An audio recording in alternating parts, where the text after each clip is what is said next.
I promise everybody we will definitely go back to the lion-hyena interaction, but we had to show you this chameleon crossing the road. Look at this. With this little aerial up. And moving so slowly. Little flap-neck chameleon. Now, he's a yellowish color, and then you can see his black dots. Those black dots are because he's a bit annoyed. When they get annoyed, they get these dots like this. So he was on the edge of the road when we came past, and then we just reversed a little bit. And so he's coming. He's still on his trajectory. But I'm sorry, this is fantastic. It's not something you get to see every day. Is this little guy moving around. So James Richard, if you're watching, about 2 weeks ago, you asked me to find you a chameleon. I found you one. Took a while, but here we go. And so you all were with Ralph for probably the last 2 or 3 minutes. It's taken him 2 or 3 minutes to get halfway across the road, and then another sort of minute and a half to make it. Then he'll get over. They're very territorial, so he's obviously working his territory.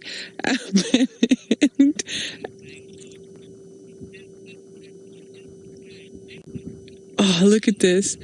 Liz, you're saying, what is this guy doing? Exactly. I mean, he's doing exactly what he should be doing, but it's extremely comical.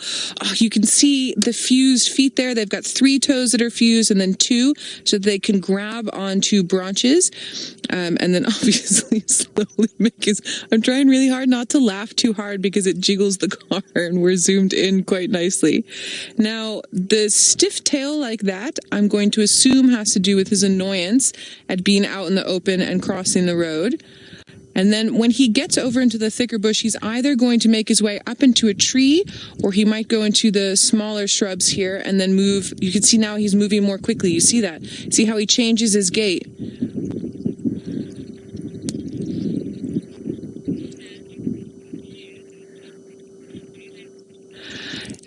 Stanley, you're curious to know why they walk like that? And Stanley, this is my thought on it. He has a similar pattern to vegetation.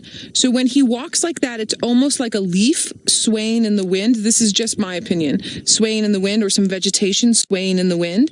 So I think that's part to do with it. And then also they eat insects. So the slower he moves, the more likely he is to be able to get to an insect that he can eat with that very sticky tongue of his. So that's what I would assume it to be. You see, he's walking differently now.